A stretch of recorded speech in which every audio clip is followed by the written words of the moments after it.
Halo, selamat malam. Janji pemerintahan Prabowo Gibran dalam memberantas korupsi patut kita soroti. Pasalnya, indeks persepsi korupsi mengalami stagnansi selama 10 tahun pemerintahan Jokowi. Belum lagi kinerja lembaga anti rasuah belakangan ini justru kian melemah. Meski tidak disuntik mati, namun KPK seringkali membuat kontroversi dalam pemberantasan korupsi. Banyaknya kasus korupsi yang mangkrak menjadi warisan yang harus dituntaskan di bawah pemerintahan Prabowo Gibran. Menagih janji pemberantasan korupsi bersama saya Rifana Pratiwi akan membahasnya selama 1,5 jam ke depan dalam Political Show.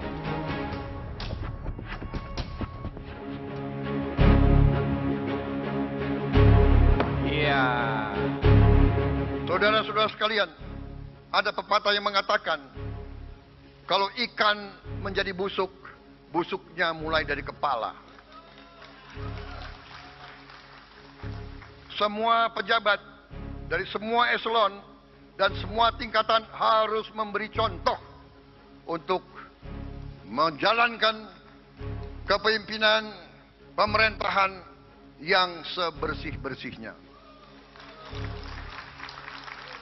Mulai dengan contoh dari atas dan sesudah itu penegakan hukum yang tegas dan keras.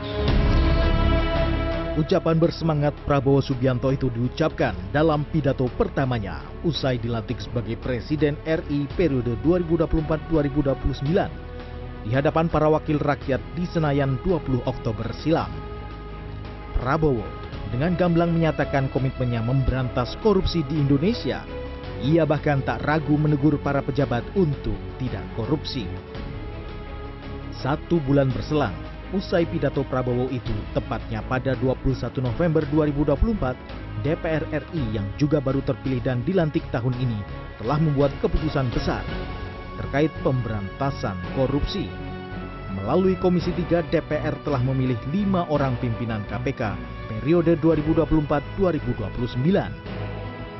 5 pimpinan KPK itu kemudian disepakati oleh seluruh anggota DPR dalam rapat paripurna DPR RI yang digelar 5 Desember 2024. 5 pimpinan KPK baru itu diantaranya Setio Budianto yang berlatar belakang sebagai anggota polisi dipilih sebagai ketua KPK.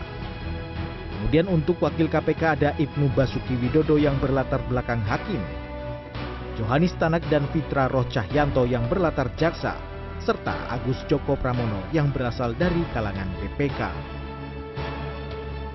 Terpilihnya 5 pimpinan KPK yang baru juga tak lepas dari kritik masyarakat. Dari 5 pimpinan KPK pilihan DPR itu, tak ada satupun yang berasal dari kalangan masyarakat sipil. Selain mempertanyakan keseriusan pemberantasan korupsi, sejumlah pegiat anti korupsi juga menilai jika pilihan itu diambil agar KPK bisa dikontrol oleh penguasa. Namun, dugaan ini dibantah oleh anggota DPR.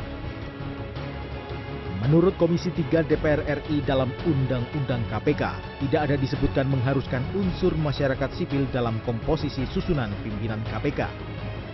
Para pimpinan KPK terpilih pun telah melewati proses seleksi pansel yang ketat.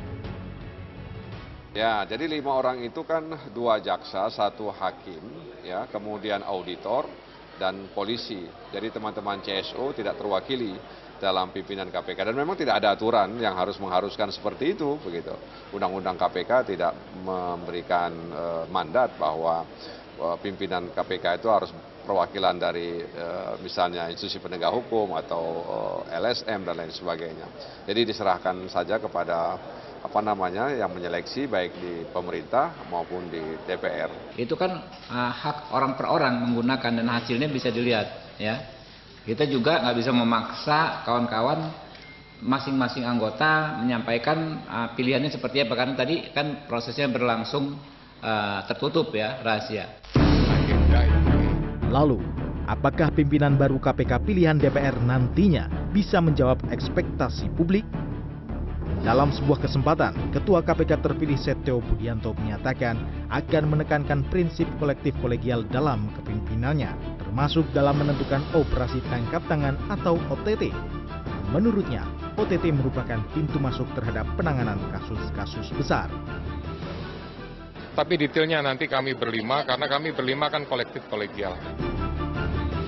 Bertepatan dengan peringatan Hari Anti Korupsi Sedunia 9 Desember, rakyat Indonesia kini hanya bisa berharap pemerintah dan KPK beraksi dalam melawan korupsi sesuai janji Presiden Prabowo.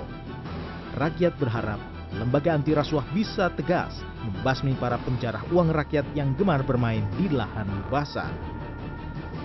Tim Liputan CNN Indonesia.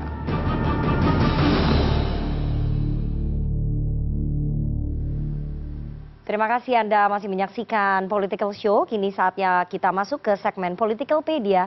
Tim Litbang CNN Indonesia telah menghimpun data dan survei terkait indeks persepsi korupsi dan kepercayaan publik terhadap pemberantasan korupsi di Indonesia. Kita lihat yang pertama, bagaimana skor IPK atau indeks persepsi korupsi kita selama 10 tahun ini. Indeks persepsi korupsi di Indonesia versi Transparency International dari skala 0 sampai 100. Kita lihat di tahun 2015 kita di angka 36, 2016 37, 2017 di 37, 2018 di 38, 2019 di angka 40, 2020 turun di 37, kemudian naik sedikit di 2021 menjadi 38, turun drastis 3 tahun berturut-turut 2022, 2023, 2024 itu di angka 34. Jadi kalau kita bisa simpulkan selama 10 tahun pemerintahannya Pak Jokowi, skor indeks persepsi korupsi Indonesia ini stagnan. Jadi dimulai 36 diakhiri dengan 34. Jadi bisa dikatakan stagnan. Apa penyebabnya? Nanti kita lihat ya. Slide yang kedua. Kita lihat apakah salah satu pemicunya adalah karena banyaknya kasus korupsi besar yang mangkrak belum terselesaikan. Itu mungkin menjadi salah satu pemicunya. Kita lihat di sini ada banyak sekali kasus-kasus korupsi besar dengan nilai korupsi yang cukup fantastis ya dan beragam ternyata belum terselesaikan. Ini yang pertama ada korupsi dana BLBI tahunnya diungkap tahun 2000 kerugian negara 138,4 triliun rupiah. Kemudian korupsi KTP elektronik dari tahun 2012 kerugian negaranya 2,3 triliun dan KPK memberikan sinyal bahwa akan ada tersangka baru yang ditangkap dalam kasus korupsi KTP elektronik. Kemudian korupsi Bank Senturi diungkap tahun 2008 nilainya kerugian negaranya 689,3 miliar dan 6,7 triliun rupiah. Oke. Kemudian ada kasus suap Harun Masiku yang sampai sekarang orangnya nggak tahu ada di mana. Tapi kemarin fotonya yang terbaru sudah keluar. Ini diungkap tahun 2020 kerugian negaranya di 1,5 miliar. Angkanya kerugian negaranya kecil tapi ini sangat membetot ataupun mencuri perhatian publik.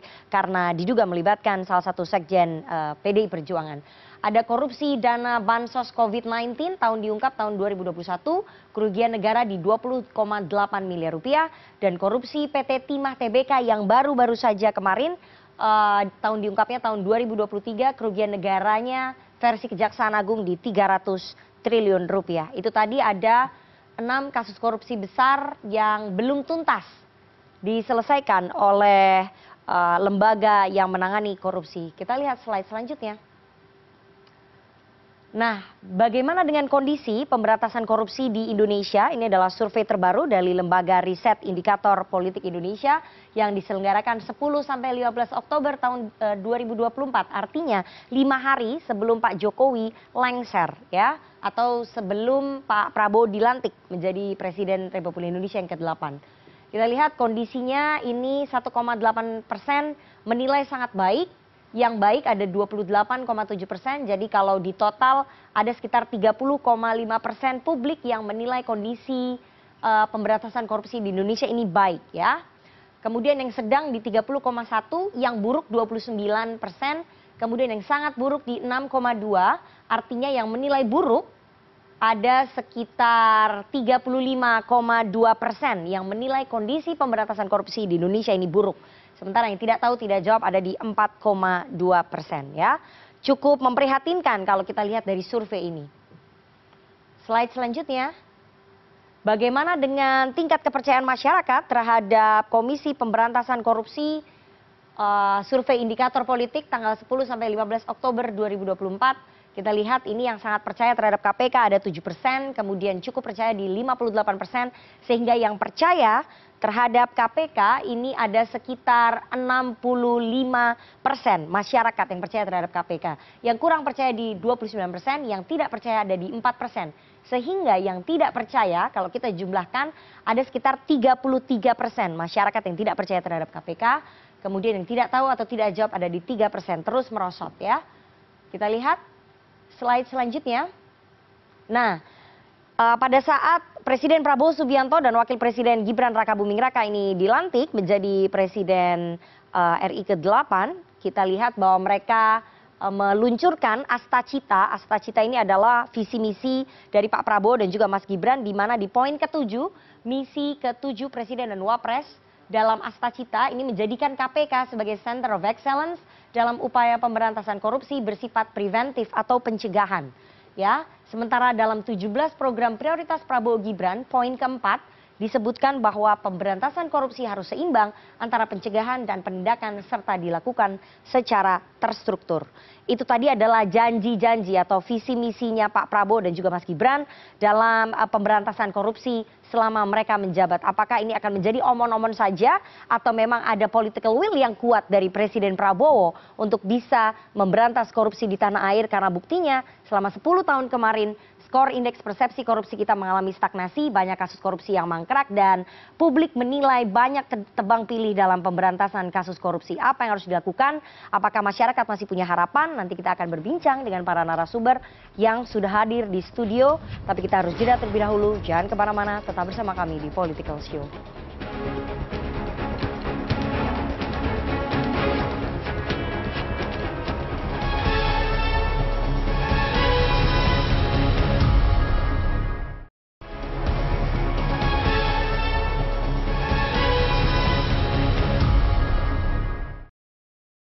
Kalau ikan menjadi busuk, busuknya mulai dari kepala.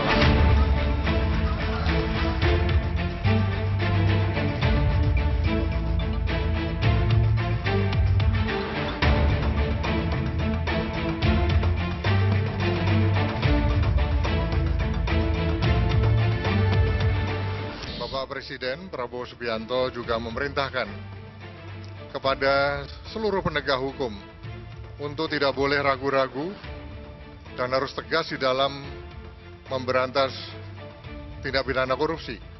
Jika korupsi dapat diberantas, maka ekonomi Indonesia akan tumbuh lebih besar.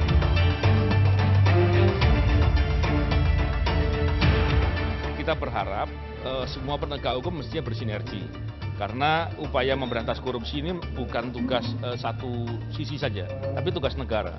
Dan semuanya mesti harus berkolaborasi untuk bisa bekerja dengan lebih baik.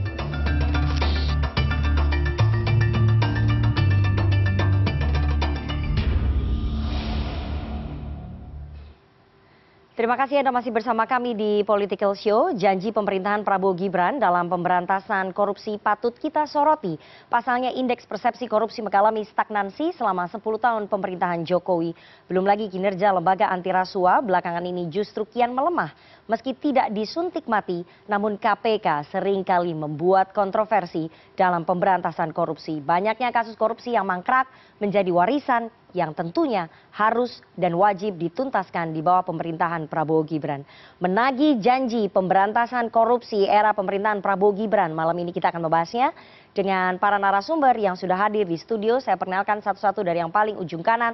Ada Zainal Arifin Mohtar, peneliti Pusat Kajian Anti Korupsi UGM, sekaligus Guru Besar Hukum Tata Negara Universitas Gadjah Mada. Selamat malam Mas Uceng. Malam, Mbak Nana. Terima kasih sudah hadir. Selamat ulang tahun. Sama-sama. Ya. Datang jauh-jauh dari Amerika Serikat bicara pemberantasan korupsi. Lagi mau tur keliling Indonesia, ada komika Panji Pragiwaksono yang mewakili masyarakat sipil malam hari ini. Selamat malam Mas Panji. Selamat malam, selamat ulang tahun. Terima kasih. Gimana turnya? Turnya tiket akan mulai buka penjualan masih 10 Januari 2025. Turnya sendiri April sebenarnya Agustus. Kalau yang di sini pengen nonton saya siapin tiket. Kalau yang pengen nonton beli tiketnya. Iya, yang di sini harus beli semua dong. Di mensrea.id informasinya. Oke, mensrea.id beli tiketnya Mas Panji Pragiwaksono ya. Akan ada banyak apa di situ? Pembahasannya 100% tentang politik. Oh, oke. Iya. Panas berarti ya. Lumayan. Pak Prabowo mau diundang? Oh, diundang nanti ribet protokolernya. Oh, oke. Tapi kalau beliau mau hadir nggak apa-apa ya. Boleh. Ada Wakil Ketua KPK periode 2015-2019, Pak Saud Situmorang. Selamat malam, Pak Saud. Malam, Terima kasih sudah hadir. sama-sama. Untuk pertama kalinya hadir di stasiun TV, juru bicara Komisi Pemberantasan Korupsi, Pak Tessa Mahardika. Selamat malam, Pak Tessa. Malam, Mbak Nana. Dan kita masih menunggu kehadiran dari anggota Komisi 3 DPR RI dari fraksi PKS, Pak Nasir Jamil yang lagi on the way perjalanan ke sini. Dan saya ingin menyapa juga teman-teman mahasiswa yang merupakan masa depan Indonesia. Ini hari ini langsung hadir di studio CNN Indonesia. Malam hari ini ada Himpunan Mahasiswa Hubungan Internasional UIN Syarif Hidayatullah Jakarta. Tepuk tangan buat teman-teman dari UIN Jakarta. Nanti teman-teman boleh bertanya, boleh mengkritik, boleh ya mengeluarkan unek-unek terhadap KPK, terhadap Komisi 3 dan terhadap para tamu-tamu saya yang hadir di sini ya. Saya mau langsung saja ke Pak Tessa terlebih dahulu karena hari ini adalah Hari Anti Korupsi Sedunia, tanggal 9 Desember. Kita lihat tadi dari pemaparan dari survei yang sudah dikumpulkan oleh tim Litbang CNN Indonesia bahwa selama 10 tahun indeks persepsi korupsi kita skornya ini stagnan ya, Pak Tessa. Meskipun itu bukan hanya salah KPK. Karena itu bukan hanya tanggung jawab KPK, karena pemberantasan korupsi bukan hanya di tangan KPK, tapi di lembaga lain seperti Kejaksaan Agung. Tapi karena Pak Tessa yang hadir di sini, saya ingin tanya evaluasi dari KPK melihat indeks persepsi korupsi kita yang stagnan selama 10 tahun itu apa? Karena masyarakat tuh prihatin loh, Pak. Ya, benar sekali perlu di-highlight bahwa pemberantasan korupsi ini bukan hanya tugas dan tanggung jawab dari KPK saja. Penurunan IPK itu juga tentunya kita harus melihat secara holistik poin-poin yang dinilai tidak hanya kerja KPK tetapi juga dari sektor pelayanan publik dan lain-lain. Di situ menjadi penelitian KPK terutama di sektor-sektor penting mulai dari politik, sektor hukum, pelayanan publik terutama yang menyentuh masyarakat, sumber daya alam yang sebagaimana kita juga sama-sama ketahui ada beberapa kasus-kasus yang terbaru ya mungkin tidak hanya ditangani oleh KPK tapi ditangani oleh APH lain. Di situ kita melihat sungguh masif, terstruktur dan sistematis dan nilainya cukup signifikan. Ya yang baru-baru tadi Mbak Nana juga tunjukkan di situ. Artinya apa? Di era pemerintahan Bapak Prabowo dan Gibran ini kita sepakat bahwa sangat penting sekali pemberantasan korupsi, sangat penting sekali menambal atau menutup kebocoran anggaran di situ. Karena apa? Kalau para APH ini baik kepolisian, kejaksaan dan KPK ini tidak dikuatkan dalam rangka menjaga anggaran itu tidak bocor, maka tentunya apa yang dicita-citakan oleh Prabowo Gibran ini akan semakin sulit. Sehingga tentu kita harus bersinergi, ya kita bisa pahami juga bahwa belum terlalu lama Presiden dan Wakil Presiden kita dilantik, masih perlu penyesuaian. Dan KPK selalu siap untuk bisa berkontribusi dalam rangka pemberantasan korupsi di pemerintahan yang sekarang. Itu ke depan, tapi saya ingin tanya Pak Tessa, evaluasi ke internal KPK itu apa? Sehingga 10 tahun kemarin IPK kita itu stagnan. Pasti kan ada yang salah dong di situ? Ya, kembali lagi. Sudah dievaluasi dong? Ya, kembali lagi, saya hanya berbicara dari sisi KPK berarti ya saat ini ya. Tentunya kalau dari sisi KPK, kita juga melihat tidak memungkiri bahwa ada beberapa permasalahan yang di internal KPK, yang memang yang memang itu secara transparan kita menyampaikan juga kepada publik, mulai dari penanganan perkara di rutan, suabi rutan itu juga KPK tidak pernah menutup-nutupi dan tidak perlu juga ada APH lain yang masuk untuk membuka, karena kita juga sangat ingin memperbaiki diri dan meningkatkan kinerja di situ. Jadi semua hal yang bisa dilakukan oleh KPK untuk bisa optimal dalam bekerja tentu pasti kita akan lakukan. Artinya permasalahan di internal KPK itu menjadi salah satu faktor yang memperlambat kinerja KPK, kemudian mengakibatkan pemberantasan korupsi kita juga jadi lemah begitu? Ya, saya pikir itu tidak bisa digeneralisir karena sebagaimana yang tadi disampaikan, permasalahan rutan itu kita bisa katakan kerikil lah. Banyak sekali sektor-sektor mulai dari pencegahan, terus pendidikan masyarakat, terus juga penindakan yang memang terlepas dari perkara itu sendiri. Dan itu tetap running sampai sekarang. Kalau tadi disampaikan bahwa ada beberapa perkara yang mangkrak, sebenarnya kalau secara teknis itu bisa kita bedah. Perkara apa yang mangkrak, permasalahannya apa, apakah itu terkait kerugian negara. Kalau terkait kerugian negara tentunya kita juga ada hubungan dengan lembaga yang menghitung kerugian negara itu. Kita juga tidak bisa memaksa mereka. Ini sinergi dengan lembaga lain. Sinergi dengan lembaga lain. Saya pikir seperti itu. Oke, baik. Pak Saud, Anda menjadi pimpinan KPK dari tahun 2015-2019. Selama itu indeks persepsi korupsi tadi kalau kita lihat di grafik memang sempat naik ya, tapi turun drastis di tahun 2022, 2023, 2024. Dari evaluasinya Pak Saud, apa sih yang kemudian, apa yang salah? Apa yang salah sehingga skor indeks persepsi korupsi kita stagnan? Apa yang salah? Tadi udah diakuin oleh Pak Tessa, salah satunya adalah soal kondisi internal. Tapi sebenarnya secara holistik apa yang salah? Yang salah kita semua. Jadi kalau kita pakai teori desensitiasi yang disebutnya dalam ilmu sosial itu Anda nih sebenarnya tinggal di kandang ayam sekarang ini.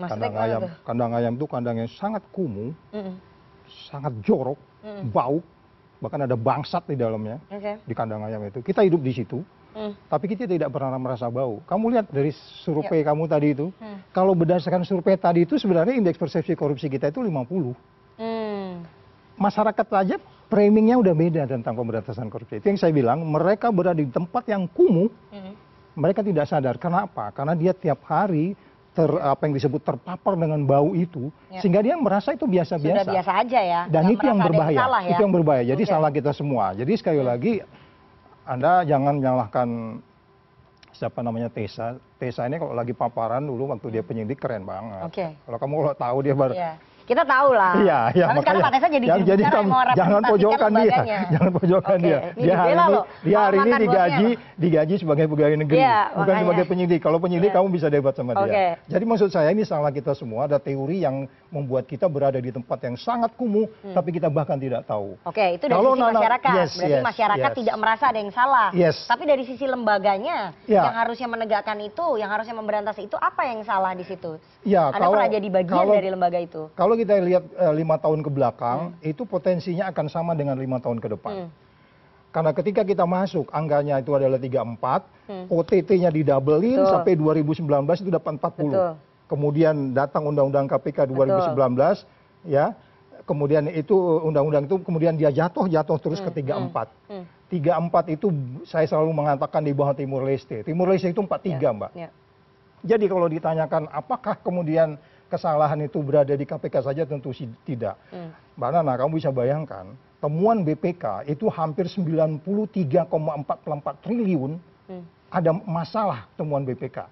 Tadi pengumuman ulang tahun Hari Anti Korupsi ini, mereka hanya bisa mengembalikan 2 triliun dalam tempo 2017-2019. Temuan BPK 2017-2024 hampir 93,44 triliun. Kamu nggak bisa bilang, oh Pak Saud itu kan persoalan-persoalan belum tentu ada kerugian negara. Yes, tapi itu persekutor daripada korupsi. Itu bibit dari korupsi. Hampir 93,44 triliun.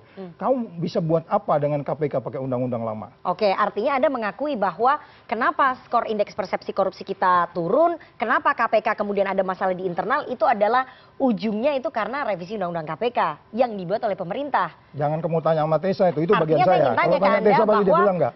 Revisi undang-undang KPK ini kan produknya pemerintah ya, dan DPR. Artinya memang political will dari pemerintah yang rendah terhadap pemberantasan korupsi, itulah yang kemudian membuat indeks persepsi korupsi kita rendah. Karena apa? Kalau kita lihat begini ya, tahun 2012 ketika SBY mengeluarkan Kepres 55 tahun 2012, itu strateginya itu kata-katanya adalah pencegahan PPK, pencegahan penindakan korupsi. Ya kan? Bahkan di situ SBY sangat detail, hampir 50 halaman, dia mengatakan saya selesai 2014 itu indeks persepsi korupsi 50. Itu stated di dalam Perpresnya yang dibuat oleh Ya. SBY. Kemudian di periode berikutnya dikeluarkan Perpres 54 tahun 2018, itu P di belakang dibuang, penindakannya dibuang, jadi PK, pencegahan doang. Ya. Nah, ini sudah kelihatan dari Political niatnya. will-nya. Yes, Oke, absolutely. Oke, political Ya, will. Berarti yes. artinya tidak bisa disalahkan oleh KPK. Ya. KPK hanya mendapatkan Yes.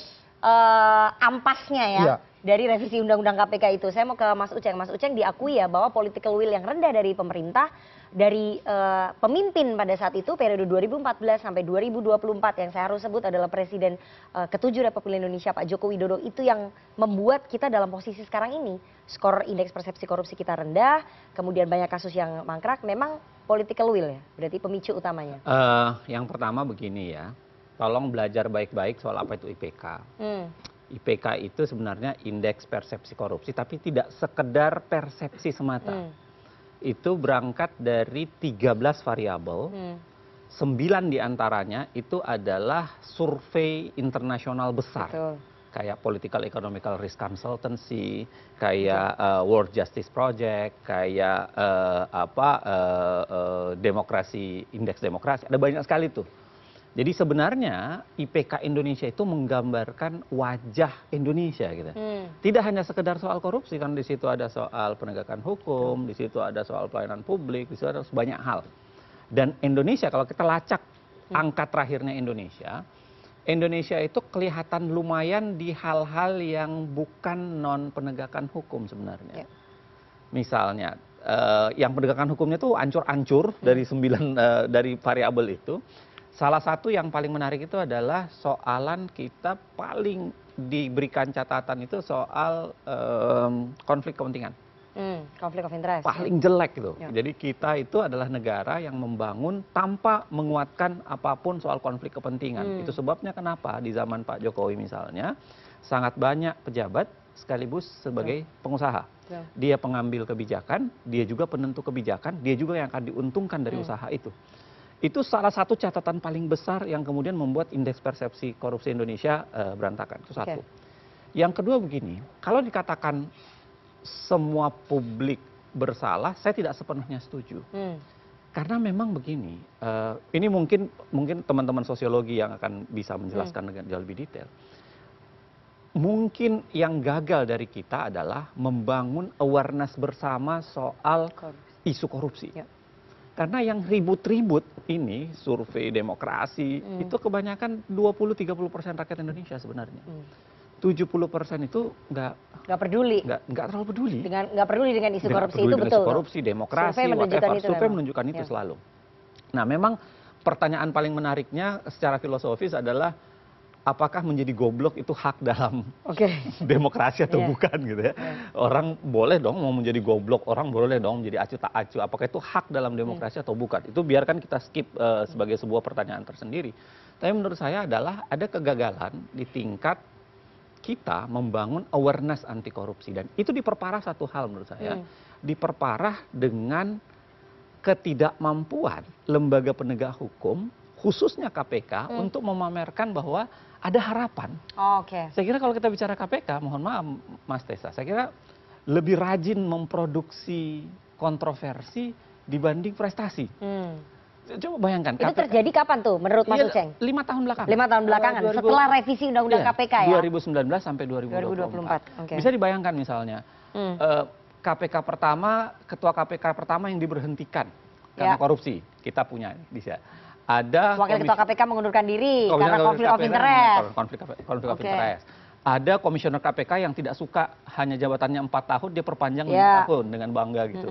Saya kira rajin memproduksi itu kontroversi dibanding prestasi.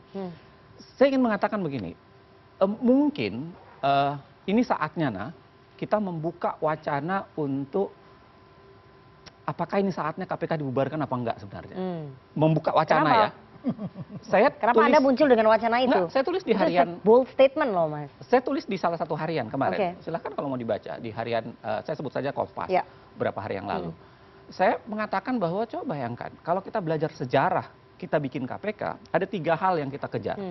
Satu, kita bilang KPK itu diharapkan sebagai trigger mechanism.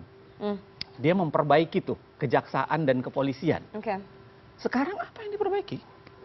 Bahkan soalan persepsi orang, tingkat kepercayaan publik lebih tinggi kejaksaan, lebih tinggi kepolisian daripada KPK. KPK terbawah ya, bareng sama DPR, bareng sama parpol. Iya, bareng sama lembaga-lembaga yang biasanya dihina oleh GBC, Global Barometer Corruption, selalu mengatakan terburuk di dunia ini lembaga itu adalah parpol, DPR, itu selalu gitu.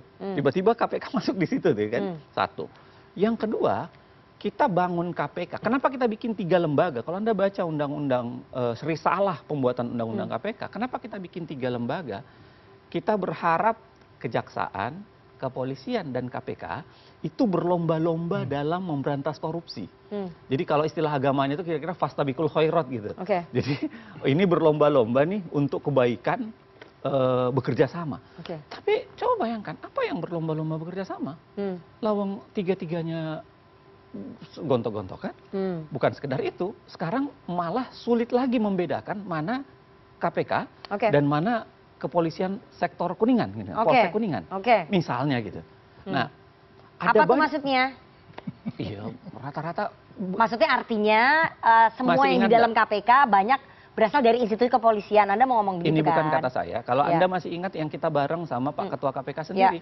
Ketika dia mempresentasikan bahwa sekarang semua jabatan sejumlah berapa itu diisi oleh sebagian besar adalah kepolisian dan kejaksaan gitu. Betul, itu memang faktanya ya. Dan akhirnya tidak ada unsur pembeda. Itu kan begini, bodoh benar kita mau bikin ada satu lembaga kuat untuk melakukan purifikasi pada lembaga lain. Padahal pada saat yang sama, isinya lembaga ini sama. Ngapain? Keajaibannya udah hilang. Enggak ada lagi keluar biasaan. Itu yang saya bilang tadi. Satu-satunya ini satu-satunya yang menahan saya untuk segera bicara soal pembubaran KPK itu adalah, saya tulis juga di beberapa kali termasuk di jurnal, karena kita belum kunjung menemukan satu langkah alternatif. Selama kita belum menentukan langkah alternatif, saya belum berani untuk mengatakan, ayo kita bubarkan sekarang. Tapi once kita temukan, jangan-jangan ini baik. Lebih baik langkah ini, ya sudah menurut saya KPK. Jadi sampai saat ini Anda melihat bahwa langkah membubarkan KPK itu? Ya, selama kita belum punya formula lain. Formula alternatif, mungkin ya tahan-tahan. Membunuh harapan rakyat berarti nih Mas Uceng. Enggak. Saya mau tanya nih sama rakyat, sama masyarakat sipil society. Mas Panji, Anda hopeless nggak dengan pemberantasan korupsi kita kalau melihat tadi indeks persepsi korupsi dan tadi Mas Uceng sebagai aktivis penggiat anti korupsi sampai mengusulkan udahlah kita bubarin aja lah KPK? Sebenarnya kalau hopeless sih enggak, dan sebaiknya tidak pernah hopeless. KPK kan adalah salah satu cara untuk melakukan pemberantasan korupsi. Tadi kan Mas Uceng juga ngomongin mungkin ada alternatif lain. Yang penting semangat untuk terus memberantasnya kan tetap ada. Bahwa lembaganya adalah KPK ataupun yang lain itu adalah urusan yang lain. Jadi sedih banget kalau misalkan satu Indonesia hopeless sama pemberantasan korupsi. Pemberantasannya sih jangan hilang harapan. Mungkin banyak yang kehilangan harapan sama KPK-nya, itu aja isunya. Tapi kalau misalnya membubarkan KPK? Wah, saya nggak tahu. Saya mah nggak sepintar beliau nih, nggak seberani beliau. Tapi kan secara Anda prinsip punya pikiran, aduh, meskipun masih punya harapan sedikit terhadap pemberantasan korupsi, tapi tidak terhadap lembaganya. Tapi membubarkan KPK itu gimana menurut Mas Panji? Soalnya lembaga pemberantasan korupsi sesuai serupa KPK kan sudah pernah ada sebelumnya. Sudah pernah ada 7 kali kalau nggak salah sebelumnya. KPK ke-8. Kalau misalnya ternyata dibutuhkan untuk dibangun lagi yang ke-9 kali dengan cara dan metode dan semuanya lebih baik, termasuk membuat publik jadi percaya lagi, ya udah. Saya kalau ditanya publik, kenapa ngomong gitu sama Mas Uceng gitu. Panji, kamu nggak hopeless kan? Tapi helpless nggak? Enggak. Kenapa? Nanyanya sama saya sih. Iya. Kalau saya hopeless enggak, tapi helpless. Kenapa helpless? Nggak ada yang bisa menolong kondisinya sekarang. Berarti nggak ada formula lain. Saya bilang begini, sebenarnya mungkin kalaupun kita pertahankan KPK, kita harus mencari langkah alternatif di mana tidak menaruh KPK sebagai faktor penting dalam pemberantasan korupsi. Jadi kita nggak usah menaruh harapan terlalu tinggi? Nggak usah terlalu tinggi. Jangan kita yang ketinggian. Maksud saya begitu. Jadi yang pertama, menurunkan ekspektasi ya. Satu begini. Yang kedua adalah kita itu menurut saya ya, dan Pak Saud mungkin kita harus bahas betul. Kita harus perkaya wacananya. Kita terlalu terjebak sama logika institusionalis. Apa yang disebut logika institusionalis? Logika institusionalis itu cara berpikir di mana kalau kita mau melakukan sesuatu, yang kita bangun adalah lembaganya, kita bangun aturannya. Padahal ada sebenarnya pilihan-pilihan selain pendekatan yang bersifat institusionalis. Saya kasih contoh sederhana ya, kalau mau sederhananya begini. Misalnya tilang deh, kenapa suap tilang itu susah diberantas? Karena kita membangun pendekatan institusionalis. Kita perbaiki kepolisian, kita atur, kita bikin tilangnya dikasih tinggi. Padahal itu nggak akan selesai. Coba kita pakai misalnya pendekatan berbeda. Taruhlah misalnya pendekatan rational choice. Kenapa orang ngasih tilang? Karena harganya mahal, 500.000. Dengan nyuap 100.000 atau 50.000 selesai persoalan. Spare untungnya, ruang keuntungannya itu besar. Coba kalau kita buat gini deh, kita buat ongkos tilang itu menjadi sedikit lebih murah, 100.000, 200.000 misalnya. Sama dengan kita. Betul, dan orang dipermudah membayar. Ketika orang melakukan kesalahan, orang bayar pakai transfer GoPay, apa di depan polisi langsung transfer, saya transfer ya selesai, saya ambil mobil, saya ambil SIM STNK. Saya kira itu akan mengurangi tilang, tidak juga menyelesaikan, tapi mengurangi. Itu yang saya katakan tadi bahwa jangan-jangan kita harus mencoba melakukan pendekatan baru yang tidak melulu institusionalis gitu cara berpikir. Tapi Mas Maji helpless nggak kalau tadi nggak pengaruhi lo? Nggak hopeless tapi helpless. Ini mah lebih merasa nggak ada lagi yang bisa menolong KPK. Ini mah nanya ke orang yang salah. Nggak ada kan masyarakat sipil. Ya tapi saya mungkin relatif lebih optimis dibanding masyarakat sipil. Saya nggak pernah menaruh harapan. Nggak, saya nggak pernah menaruh harapan sama siapa-siapa selain diri saya sendiri. Oh iya, terhadap KPK. Itu tipikal saya aja.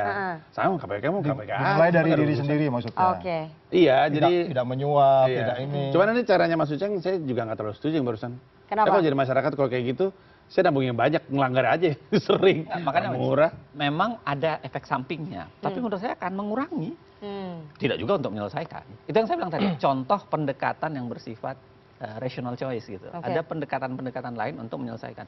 Saya kira misalnya kalau KPK ya karena kita berpikirnya institusionalis kan, kita bikin institusi, kita kasih kewenangan luar biasa sehingga begitu dia mengalami koslet, kita kayak hilang harapan gitu, kita kayak kesulitan.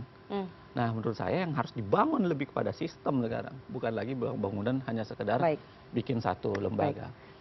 Tapi Mas Maji sendiri sebagai masyarakat sipil masih punya optimisme terhadap pemberantasan korupsi di tanah air, karena survei yang kita temukan ada kekhawatiran masyarakat terhadap arah pemberantasan korupsi kita ke depan.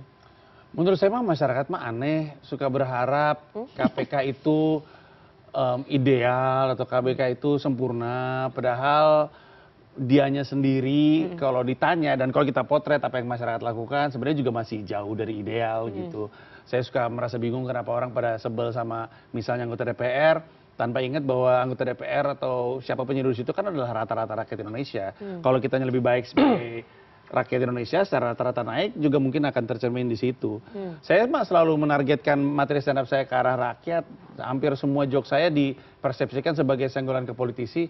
Bro, enggak. Objek tertawan saya selalu rakyat Indonesia. Yang membuat arah demokrasi kita buruk juga kualitas pemilihan secara kolektifnya gitu. Jadi dan saya nggak mewakili banyak orang. Saya optimis. Tetap optimis? Selalu optimis. Nggak melihat bahwa pemerintah kayaknya setengah hati nih terhadap pemberantasan korupsi? Apaan sih? Ini ngomong kayak gitu tuh seakan-akan daya terbesar dalam republik ini ada pada pemerintahnya. Kekuatan terbesar ada pada rakyatnya. Kenapa jadi berharap banget tuh pemerintah bikin undang-undang? Ya tapi kan pemerintah juga harusnya dalam kuasa kita. Kita kayak takut sama rakyat. Maksudnya kayak rakyat takut sama pemerintah, padahal harusnya pemerintah takut sama rakyat. Ada persepsi yang kayaknya kebangun, nggak tahu oleh siapa. Seakan-akan kita tuh punya pembantu yang namanya pemerintah, tuh semua itu urusan mereka. Ya enggak dong. Kan harusnya rakyat bisa bergerak. Kalau misalkan jalan, kan ada kaki kanan, kaki kiri. Kaki kanan pemerintah, kaki kiri rakyat. Kalau pemerintah ngarep kaki kanan mulu yang jalan, ya susah, pemerintahnya doang yang kerja. Memang dua-duanya. Saya nggak mau rakyat Indonesia bisa lepas tangan dalam proses untuk membangun Indonesia. Kalau ini rumah lu rapin sendiri. Jangan berharap pembantu. Pembantu mah kerja buat lu. Ini kan bukan rumah pembantu, rumah lu gitu. Artinya rakyat harus ikut turun tangan dalam pemberantasan korupsi. Harus punya keterlibatan. Yang tadi disampaikan oleh Pak Saud ya. Saya ke Pak Tesa. Ada dua opini yang berbeda ya. Kalau dari Mas Uceng merasa bahwa ya udah hopeless, kita bubarkan aja KPK karena udah gak ada yang bisa dilakukan. Tapi kalau dari Pak Saud ya memang masalahnya itu ada di regulasi, itu yang melemahkan KPK dan helpless. Gak ada lagi yang bisa menolong KPK. Ini gimana KPK? Iya, yang pertama sebelum saya masuk ke situ, ini mungkin saya ingin mengajak para penonton ini untuk kembali ke awal-awal KPK dibangun ya. Tadi disampaikan Bang Zainal bahwa saat ini ada bahasa menjadi Polri Cabang Kuningan. Ya. Ya, Polri Cabang Kuningan. Sekarang begini. Tapi memang banyak kan? Saya ingin tanya dulu faktanya. Berapa persen pegawai KPK jumlahnya berapa, Mas Tesa? Sekitar 2000-an. 2000. Dari institusi Polri berapa persen? Mungkin jumlahnya nggak sampai 100 lah. Nggak sampai 100 orang? Nggak sampai 100. Jumlah penyidiknya? Jumlah penyidiknya 100. Jumlah penyidiknya 100. Dari 100 penyidik itu yang dari Polri berapa? Dari Polri itu mungkin sekitar 80% lah. 80% penyidiknya dari Polri? Ya. Dari 100 penyidik? Ya. Berarti memang benar dong didominasi oleh Polri? Oke. Ini saya akan komentari ini. Makanya saya tarik kembali ke awal KPK dibangun. Di awal KPK dibangun, semua penyidik dari Polri. Betul. Kemudian alih status pegawai? No, alih status pegawai itu di tahun 2000 kejadian cicak buaya kalau nggak salah. Iya, 2012. 2012, ya. Oke. Ada jangka waktu sekitar 9 tahun lah KPK itu mulai dibangun segala macam. Yang melakukan penyidikan itu Polri semua. Termasuk salah satunya yang terkenal saat ini, teman-teman yang sudah disiram air keras, Bang Novel Baswedan, itu asalnya dari Polri, betul. Betul. Gitu loh. Jadi, Pak Ambarita Damani juga semuanya kalau banyak menurut dari saya Polri. sungguh tidak adil kalau dikatakan, KPK sekarang ini Polri cabang Kuningan. Tapi saya ingin tanya, status mereka-mereka ini adalah fungsinya kan berubah kan? Iya, alih status itu kan? karena ada insiden kejadian cicak buaya. Kalau tidak ada itu, mereka tetap pegawai negeri yang dipekerjakan. Ya, jadi ini saya boleh kasih catatan. Boleh kasih catatan. Satu, kenapa dulu penyidik semuanya Polri? Karena memang undang-undang mengatakan itu. Jadi semua terpaksa pertama-pertama. Lalu dilakukan terobosan waktu itu. Saya ingat betul 2000 Indonesia memanggil Indonesia memanggil satu. Iya, 2000. Itu dilakukan terobosan karena saya ikut risetnya bersama dengan teman-teman beberapa profesor itu kita bikin risetnya untuk mengatakan, ayo KPK ambil penyidik independen. Akhirnya masuk tuh penyidik independen. Nah, sebagian besar kemudian menguat membesar dan akhirnya terakhir sebagian besar dipecat gitu. Kemarin dipulangkan kan yang kasus itu. Nah, itu yang kita bayangkan. Jadi bahkan kalau mau dikatakan puncaknya ya, KPK itu mengalami di awal itu kan ya, sama terseok-seoknya, kritiknya juga sama. Tapi kan dibangun dengan ya 1-2. Kalau ada yang melakukan terobosan, ada orang novel ya taruhlah itu anomali sebenarnya dalam tanda kutip. Saya tidak mengatakan semua polisi buruk ya, tentu saja tidak. Tapi yang saya tekankan adalah ketika kita mau melakukan terobosan, ya berharap ada hasil baru, tapi kita pakai barang lama, gimana cara logikanya? Lebih baik nggak usah pakai barang lama aja, kan sama kan? Kalau kita mau pakai sesuatu yang baru, harusnya ada konstruksi baru. Mas Uceng, apa bedanya penyidik Polri yang dulu masuk ke KPK awal sama yang sekarang masuk di KPK, apa bedanya? Nah, saya kira nyaris tidak ada bedanya.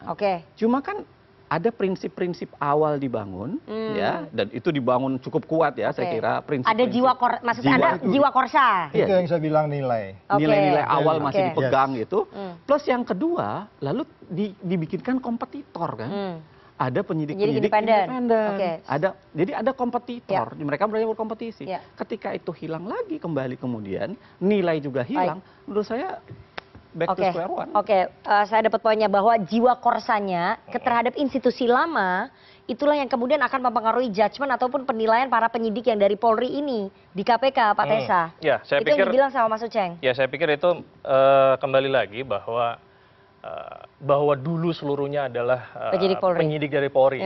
Sekarang malah justru KPK saat ini sedang mendidik penyidik-penyidik yang dari internal dari sumber penyelidik ini sementara berproses. Jadi apa yang disampaikan Bang Zainal itu sesuai dengan undang-undang, sumbernya ada dari Polri, ada yang dari internal juga.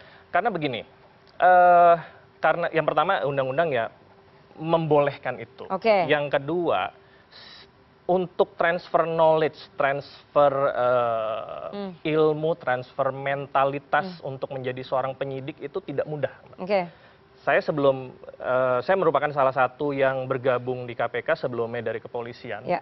Memang kalau dari Polri itu kita punya konsep bagaimana kita cara memeriksa orang segala macam. Sementara untuk melatih dari awal itu sulit dan butuh waktu. Kalau hanya interview oke. Tapi bagaimana kita bisa melihat secara psikologi orang tersebut, gestur segala macam, itu butuh jam terbang. Dan memang saat ini sedang dididik calon-calon penyidik yang nanti akan menambah prosentase penyidik dari internal. Tapi independensi para penyidik yang berasal dari institusi lama itu, Mas Tessa, yang kemudian dipertanyakan oleh banyak orang, bisa nggak ketika ada kasus yang melibatkan institusi lamanya, institusi asalnya, apakah dia bisa seobjektif dan seindependen itu? Ya, saya pikir harus dibalik.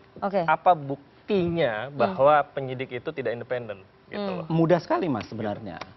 Ketika mereka masuk jadi penyidik di situ, tetapi dia punya karir itu tetap di kepolisian. Naik pangkatnya, demosi, promosinya itu tergantung di kepolisian. Gimana? Dia mau menciptakan kita kembali ke awal lagi bahwa ini masalahnya di revisi undang-undang KPK nih, di undang-undang KPK-nya. Jadi revisi undang-undang KPK itu merubah value system di KPK. Di sebelumnya saya di Mbak Nana juga kita udah jelaskan ada 9 nilai di KPK. Saya salah ngomong di TV itu kena agalisator satu nilai itu. Nilai itu adalah jujur, peduli, mandiri, disiplin, tanggung jawab, berani, sederhana, adil, gitu segala macam itu. Itu 9 nilai. Kemudian di Dewas juga ada nilai namanya ISKPK, integriti, sinergi, kepemimpinan, profesionalitas, keadilan. Nilai ini yang nggak dijaga gitu.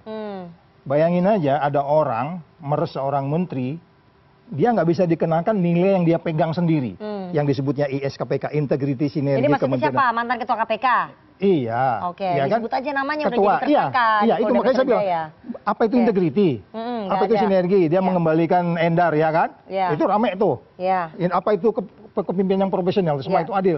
Dewasnya pun nggak berhasil mengeluarkan dia, yang dengan mengatakan itu bukan pidana, bukan urusan kita. Atau mungkin ada unsur politik yang sangat erat di situ. Out of my business. Ya, tapi kadang-kadang begini, nak, yang membuat kita marah, membuat kita jengkel ya. Cerita di KPK itu kita tahu semua itu. Apa yang terjadi di KPK keluar gitu. Bagaimana misalnya kasus, ya saya sebut aja misalnya gratifikasi Kaisang misalnya, kasus Kaisang. Bagaimana sebenarnya kesimpulan dari para komisioner, para penyidik, tapi begitu dibawa komisioner, itu terjadi perdebatan yang artinya ada unsur politik yang sangat kuat. Persis. Tebang pilih ya, nanti saya akan bahas. Saya akan bahas soal tebang pilih penanganan kasus yang sekarang ini kemudian menjadi pertanyaan publik, tapi kita harus jeda terlebih dahulu. Jangan kemana-mana, tetap bersama kami di Political Show.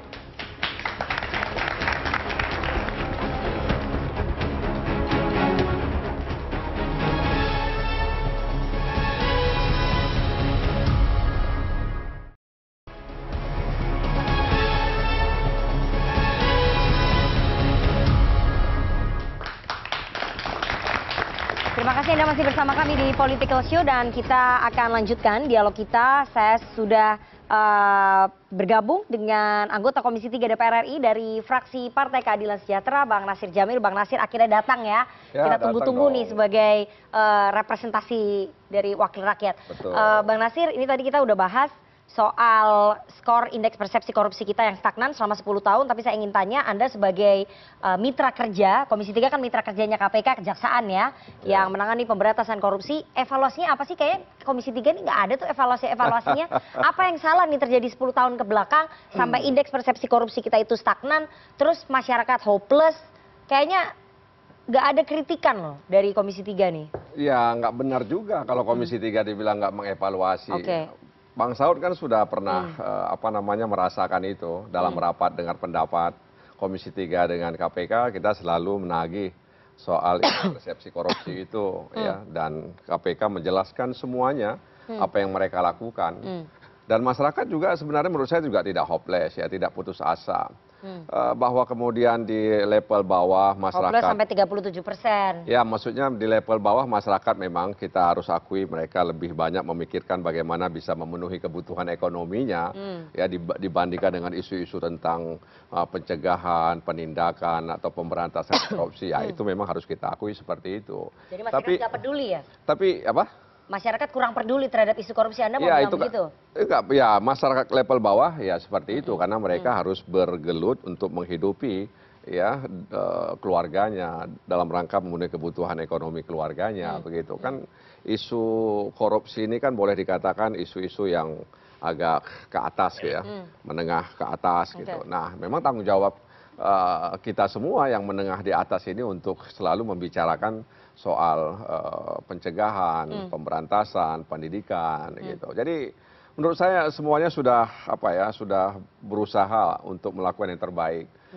Kabinet kita merah putih, gedung KPK merah putih. Oh, sudah satu frekuensi itu sebenarnya. Tapi Presiden hari ini nggak hadir di hari anti korupsi sedunia. Ya kan dihadiri sama Menko Polkam, ya kan. Dan sudah jelas Menko Polkam tadi bilang jangan ragu, jangan bimbang, ya. Kalau sudah ada pernyataan jangan ragu, jangan bimbang, apalagi yang harus ditunggu. Ya kan? Tapi political will itu ditunggu, Bang. Karena tadi dari pembahasan kita yang menjadi persoalan kenapa IPK kita itu stagnan, kenapa KPK itu lambat bergeraknya, kenapa begitu banyak masalah di internal KPK itu asal muasalnya dari produk legislasinya Komisi 3 sama pemerintah, revisi Undang-Undang KPK. Dan di pidatonya Pak Prabowo nggak ada soal pemberantasan korupsi, soal revisi Undang-Undang KPK. Begini, pimpinan KPK itu kan sudah memenuhi kriteria, ya ada pansel, lalu kemudian dipilih di DPR gitu ya. Dan sebenarnya jangan juga regulasi itu dijadikan alasan, satu-satunya alasan. Ya. Maksudnya revisi Undang-Undang KPK, Undang-Undang KPK baru jangan jadi alasan. Ya, kan kita juga harus lihat produk regulasi yang lain. Tapi pimpinan KPK itu kan diharapkan pimpinan yang cerdas ya, bisa mengantisipasi situasi yang sulit, kalau begini dia begitu dan sebagainya. Makanya di kampung saya itu Bang Saud, itu ada istilah ya, kalau bisa kita lakukan buah labu itu jadi apa? Jadi bahasa Acehnya begini, Ripana, aku nggak bisa terjemahkan dalam bahasa Indonesia. Apa? Menyejit tak pelaku, boh labu jit ke asobaya. Apa itu? Kalau kita bisa olah dengan baik, kalau kita bisa perlakukan dengan baik, buah labu itu bisa jadi serikaya. Artinya dengan Undang-Undang KPK baru. Ya, jadi buah labu itu tidak begitu diminati oleh masyarakat di sana. Ya biasa ditanam kadang-kadang di pinggir parit macam-macam gitu. Tapi kalau kita bisa manfaatkan buah labu itu, dia menjadi serikaya dan itu enak, lezat. Jadi sebenarnya kalau kemudian kita mengatakan bahwa ini terjadi karena faktor regulasi, iya, tapi bukan satu-satunya begitu. Nah karena itu faktor lain apa? Ya makanya pimpinan ke depan itu juga harus bisa mensiasati situasi yang ada begitu. Contohnya gimana nih Komisi 3? Ya, mensiasatinya tuh gimana? Ya, kalau terbelenggu aturan kan sulit. Kan dia bisa cari aturan lain, ya kan dia bisa berimprovisasi. Ya. Apalagi Presiden sudah bilang, ya nanti tinggal dikasih masukan. Artinya Presiden diberi masukan ke depan dalam 1-2 tahun ke depan bahwa ternyata salah satu yang membuat kami agak ragu misalnya tidak bisa kenceng ada regulasi.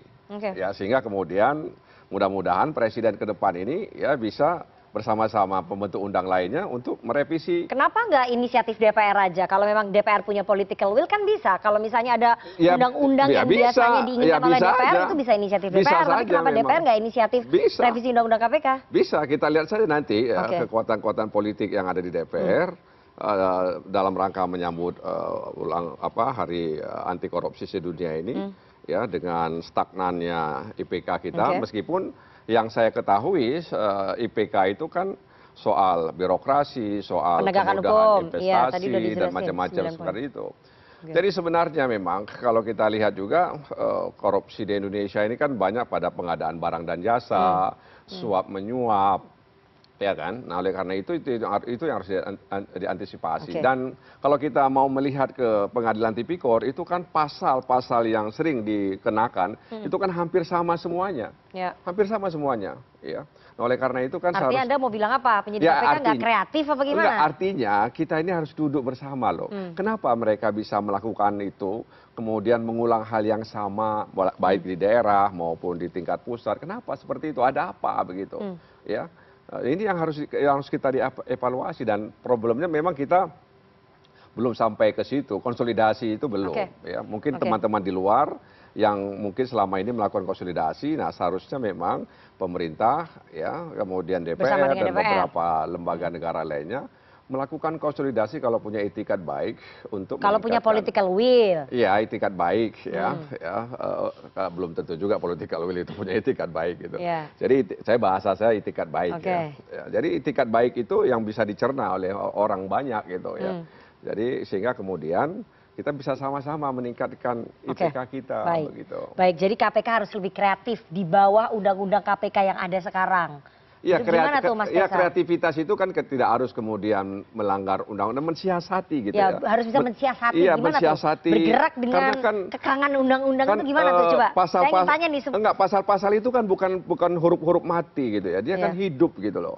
Ya, jadi hidup dia. Jadi ya, artinya harus dicari bagaimana caranya begitu ya. Bang Saud sudah punya pengalaman lah. Ya, bagaimana menjadi komisioner KPK. Kita tanya dulu nih sama bagian dari internal KPK gimana? Harus bisa mensiasati itu gimana? Bisa nggak itu Pak Tessa? Iya, KPK itu kan ibarat chef ya. Dikasih pisau yang model golok atau ada lekukannya kayak keris itu, apapun alatnya akan dimainkan oleh KPK. Kalau tugasnya itu memang pencegahan, pendidikan dan peran serta masyarakat, penindakan, ya kita hanya bisa menggunakan apa yang disediakan oleh undang-undang. Gitu. Nggak bisa keluar dari koridor itu? Iya, nggak bisa. Kan pelaksana undang-undang KPK itu. Berarti memang undang-undang itu mengekang, menyulitkan? Harus diperjelas dulu yang dimaksud mengekang dan menyulitkan itu apa. Karena sampai dengan saat ini, ya dalam jangka waktu yang tidak terlampau lama, KPK juga masih melaksanakan kegiatan penyelidikan tertutup dan menangkap beberapa kepala daerah dan PJ yang kemarin-kemarin itu dikatakan wah sekarang sudah tidak ada tangkap tangan lagi. Tidak, bukannya tidak ada, karena memang dalam bergerak itu KPK harus prudent melihat alat buktinya segala macam. Kalau memang ada kita tangani, tapi kalau seandainya memang belum ditemukan, apa harus diada-adakan? Kan enggak seperti itu. Tapi stigma tebang pilih itu sangat kuat loh di masyarakat sipil. Jadi KPK sekarang ya karena dengan ada undang-undang yang baru, revisi undang-undang KPK itu mempengaruhi judgement dari para penyidik dan membuat penanganan kasus itu tebang pilih. Itu wartawan, media juga mendapatkan informasi yang sama. Sekarang harus diperjelas lagi, yang dimaksud tebang pilih itu apa sih? Jadi yang biasanya disasar adalah lawan-lawan politik yang berseberangan. Nah, sekarang begini, fungsi penindakan itu intinya pada saat penyelidik atau penyidik menemukan minimal 2 alat bukti. Ada bukti permulaan yang cukup. KPK nggak melihat dari unsur politiknya dia berasal dari mana. Kalau memang itu ada, ya sikat. Kalau memang, contoh, ada informasi yang masuk ke KPK, calon A atau ini lawan politiknya mau melakukan suap, dan ternyata memang barangnya udah tengah mateng siap dilakukan, ya mau nggak mau mas harus dibiarin begitu saja. Gitu. Apakah itu dikatakan tebang pilih? Kita nggak bisa menghindar dari persepsi seperti itu. Intinya tidak mungkin tidak ada bukti permulaan yang cukup atau 2 alat bukti dijadiin ada. Dan sebaliknya, seperti itu saya pikir. Baik. Pak Saud, silakan direspon. Iya, saya selalu mengatakan gini, Anda memberantas korupsi itu harus semua teori dibawa. Tadi kan sudah disebutkan teori logic thinking dari Labuh tadi itu ya. Kalau saya sih pakainya teori complexity teori, bahwa Anda bisa sukses dengan hal-hal kecil, Anda bisa gagal dengan hal-hal kecil gitu. Jadi semua teori. Jadi persoalannya kembali lagi, kalau kita bicara yang namanya teori-teori itu kan, bagaimana sebenarnya kita bisa melakukan yang disebutnya GRC di dalam manajemen. GRC itu governance, kemudian ada risiko-risiko. Risikonya besar, nggak bisa kita ngajak orang semua berpikir filosofi Labuh tadi itu. Baru kemudian kepatuhan-kepatuhan. Jadi government, terus kemudian risiko dan compliance itu terlalu besar. Termasuk polisi yang terlalu banyak itu risiko. Risiko terlalu besar, sehingga kemudian risiko yang terlalu besar? Ya, risikonya lebih besar, lebih besar. Makanya waktu dengan itu memasukkan penyidik-penyidik dari institusi dulu Polri. itu makanya mungkin Tessa masih ingat ada satu, kalau kita bikin sprindik itu bisa sampai 20 orang. Itu Pak Agus suka, kok banyak banget ini Pak Ud, biarinnya Pak. Itu dulu ada cerita penyidik luar, penyidik dalam kan. Itu kita bikin berimbang. Itu namanya governance. Jadi kalau kita bicara governance, Anda harus bahas apa yang disebut sebagai Anda harus transparan, Anda akuntabel, Anda harus bebas konflik kepentingan, Anda harus mendorong pemberantasan korupsi dan melindungi orang pemberantasan korupsi. Ini dirusak dari awal sebenarnya. Dengan undang-undang KPK itu? Enggak, dari awal tuh dirusak. Novel disiram itu kan nggak masuk kriteria melindungi kan. Nah, tetapi karena undang-undangnya ada, undang-undang KPK yang lama itu ada, resikonya menjadi lebih kecil.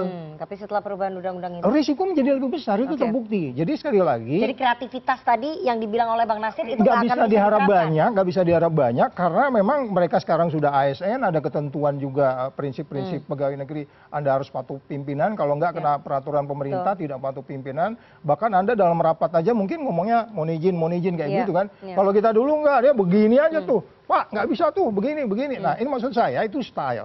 Tapi style itu dirusak. Style itu merusak yang disebutnya strategi pemberantasan korupsi. Nah, oleh sebab itu, tadi kalau memang Pak Nasir ingin mengembalikan undang-undang itu, supaya nggak dibubarin oleh Uceng dan kawan-kawan gitu ya, itu segera aja gini. Persoalannya kembali lagi, saya melihat bahwa sampai hari ini, statement-statement yang ketika KPU mengumumkan Prabowo mendapat suara besar itu kan, dia pakai kata menghilangkan ketika itu, bukan mengurangi loh Mbak. Kamu lihat lagi rekamannya, menghilangkan. Itu satu harapan besar, tapi bagaimana itu kemudian diwujudkan di tengah kita hidup di kandang ayam yang kayak begini gitu. Jadi agak sulit sekali kalau kita mengatakan hanya dari beliau saja atau di partai politiknya lagi, pada bagian lain kita paham bahwa strategi itu termasuk itu menginspirasi orang gitu. Mendorong orang untuk kemudian ya memberi contoh, itu penting. Mas Uceng, Anda bisa menanggapi tadi kreativitas harus lebih bisa ditonjolkan meskipun dengan undang-undang KPK yang mengekang begitu ya. Dan stigma tebang pilih itu, aroma politis yang didengar oleh media, oleh wartawan, sekarang ini KPK aroma politisnya sangat kuat. Siapa yang jadi tersangka itu pesanan. Iya, saya selalu khawatir begini ya, apa yang kita sampaikan publik itu adalah bagian dari bahasa panggung depan, tapi ketika kita bangun di belakang itu berbeda 180 derajat. Itu selalu yang saya khawatirkan gitu.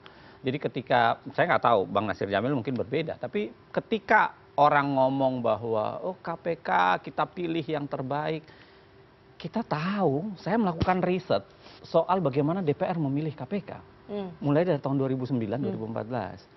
Lalu kemudian apa yang terjadi 2019? Teman-teman bayangkan ya, pilihan itu kadang-kadang nonsens, omong kosong. Nggak perlu ada fit and proper test. Kenapa? Karena semua partai sudah punya jagonya masing-masing. Dan semua calon biasanya datang ke pimpinan partai politik itu. Hanya tinggal kamu paketmu siapa gitu. Makanya ada istilah dalam tulisan saya itu Bahtera Nuh kan. Siapa yang mau selamat sampai ke tujuan, masuklah ke Bahtera Nuh. Bahtera Nuh bergabung di sini.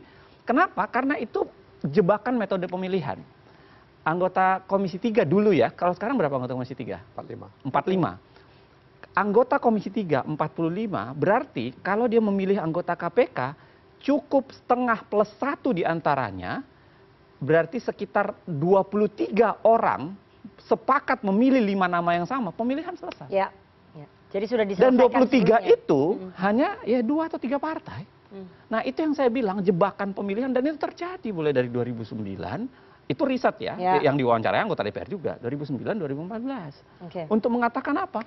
Pemilihan itu selesai. Itu sebabnya yang dalam berbagai tulisan saya bilang apa? Yang membunuh KPK, satu faktor, saya setuju Bang Nasir Jamil tadi, bukan hanya sekedar undang-undang, tapi yang kedua adalah ketika dihasilkannya komisioner abal-abal gitu. Komisioner yang kualitasnya buruk. Komisioner yang lahir dari proses politik murni dibanding. Nah, itu yang jadi pimpinan KPK yang baru ini menurut Anda nggak ada hope-nya? Nggak ada harapannya nih, yang terpilih nih? Yang sekarang pun kan ceritanya udah keluar. Bagaimana dibangun duluan, banyak sekali kritiknya. Satu adalah kritik yang selalu mengatakan harus ada perwakilan. Jadi KPK itu harus ada satu polisi, harus ada satu jaksa, satu hakim. Tapi nggak ada perwakilan masyarakat sipil. Masyarakat sipil nggak ada kan? Itu selalu dibangun logikanya, padahal undang-undang tidak mengatakan satupun soal itu. Dan itu terjadi berulang-ulang. Ya. Yang kedua adalah nama-namanya kan udah beredar duluan. Sudah diucapkan nama-namanya dalam berbagai kesempatan. Ini harus terpilih, ini harus terpilih. Cerita itu sudah beredar duluan. Yang ketiga begini, tadi yang saya bilang, model pemilihan di Komisi 3 itu namanya jebakan pemilihan. Fit and proper test, sehebat apa Anda tampil di fit and proper test, It doesn't mean Anda bisa terpilih. Oke, jadi kesimpulannya menurut Anda itu nggak ada hope-nya? Pimpinan dan Dewas yang baru ini? Ada juga ini bukan sekedar orangnya ya. Iya. Secara kelembagaan, saya kasih contoh begini, kalau Anda baca baik-baik undang-undang KPK. Jawab dulu Mas, ya aku mau ke ini nih, ke Mas Panji nih. Jadi gimana, ada hope-nya nggak? Saya begini secara ya. jujur. Saya jujur, satu-satunya harapan, satu-satunya alasan kenapa saya belum bicara soal mari kita bubarkan KPK adalah karena kita belum kunjung mendapatkan jalan alternatif melakukan pemberantasan korupsi. Jadi terpaksa pisau kecil, usang, jelek itu kita pakai aja sementara gitu. Ya, kenapa? Karena kita tidak kunjung merakit sebuah senjata baru yang bisa Jadi maksudnya nggak ada harapan kan? Iya. Pimpinan KPK yang baru belum sebenarnya. Nyaris nggak ada harapan. Itu produknya Komisi 3 loh. Bang Nasir gimana? Ya begini, saya kan tadi mengumpamakan buah labu. Ya. Saya juga ingin mengumpamakan misalnya kolam renang. Di dalam kolam renang itu silahkan aja orang mau gaya bebas, gaya dada, gaya Tapi kan ada aturannya. Ya, tetap dalam kolam renang maksudku. Ya, betul. Ya. Jangan kemudian berenang Anda di luar kolam renang. Jadi dalam kolam renang itu silahkan aja Anda mau gaya bebas. Kalau Anda merasa gaya punggung lambat, Anda gaya kupu-kupu atau gaya apa supaya lebih cepat begitu. Jadi itu yang maksud saya. Jadi tetap Anda berenang, ya tapi tetap dalam kolam renang. Silahkan Anda mau pakai gaya apa aja. Tapi kan nggak bisa lebih cepat kalau misalnya ada wasitnya yang bilang bahwa nggak boleh lebih cepat. Nah itu makanya kolektif kolegial itulah yang sangat dibutuhkan dalam pimpinan KPK. Sehingga mereka bisa sharing, mensiasati situasi yang sulit ini seperti apa. Dewas, nah karenanya kemarin kita ingatkan bahwa sebenarnya Dewas dengan komisioner KPK itu adalah satu nafas. Ya, satu nafas. Ya, jadi jangan kemudian merasa Dewas itu di luar KPK begitu. Ya, yang terjadi kan kemarin begitu. Ya makanya ke depan harus kita ingatkan lagi bahwa bagaimana bisa ada matahari kembar nih dalam satu lembaga. Ya makanya jangan sampai lagi terjadi hal-hal seperti itu. Jadi misalnya Dewas ke kanan, yang ini ke kiri. Jadi karena menganggap bahwa Dewas itu di luar. Padahal kan mereka Dewas KPK, mereka satu undang-undang ya, dan diharapkan tetap mengawasi etika, integritas, macam-macam, dan mereka sudah janji kan. Tapi Komisi 3 merasa nggak bahwa ini kritikan publik tajam loh soal produk pimpinan KPK yang kemarin sama Dewas, nggak ada perwakilan masyarakat sipil. Iya makanya kan ke depan harus diperbaiki kan. Memang Mas Uceng, saya membaca tulisan-tulisannya soal bagaimana pemilihan pansel di eksekutif, pemilihan di legislatif atau sebaliknya begitu ya. Jadi memang ini yang belum bisa kita temukan ya. Dan kemudian ada komunikasi politik dan sebagainya itu ya orang sebagai calon mungkin dia berusaha untuk berkomunikasi dan lain sebagainya. Tapi kemarin saya mengikuti itu dari awal sampai akhir baik Dewas maupun komisioner. Dan tidak ada misalnya komunikasi datang oh gini-gini itu nggak ada. Nggak ada. Tapi pertanyaannya kenapa nggak ada perwakilan masyarakat sipil? Nah kan tapi dipilih juga kan. Ada 4 suara itu. Ya, kan? Tapi kan nggak menang. Ya belum menang, belum. Oh ya. Belum menang. Jadi masyarakat sipil dianggap belum bisa ya menjadi pimpinan KPK belum kuat mungkin dorongannya. Kalau tanya kenapa mesti ada masyarakat sipil di situ? Ya kan mewakili, ada masyarakat sipil. Kenapa harus dari institusi bukan juga? Itu jawabannya. Jawabannya adalah ketika mereka sama dengan latar belakang penegak hukum, tadi kan kita bicara risiko. Risikonya terlalu besar. Jadi kalau masuk 2, mereka mau voting, masih ada challenge. Jadi risiko. Jadi masyarakat sipil itu kepemimpinan yang sekarang risikonya terlalu besar. Karena ada konflik kepentingan dengan institusi lama. Yes. Ya, itu resiko besarnya. Mas Panji, Anda melihat pemberantasan korupsi dengan pemilihan pimpinan KPK yang baru, dengan Dewan Pengawas KPK yang baru ini, kalau tadi menurut Mas Uceng nyaris gak ada harapan. Yes, kalau situasinya masih seperti sekarang memang jadi berat. Makanya tadi ketika ditanyain mau keluarin produk undang-undang apa, itu kan benar-benar juga bagian dari harapan masyarakat Indonesia. Kan DPR kan perwakilan dari rakyat. Rakyat kan pengen dibantu. Tolong dong ada produk undang-undang yang membantu memperkuat dan memperhebat kemampuan kita untuk melakukan pemberantasan korupsi.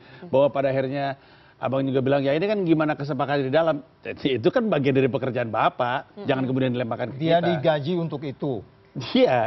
Digaji untuk menemukan konsensus itu. Untuk pada akhirnya menghasilkan produk undang-undang tersebut. Jangan bilang susah.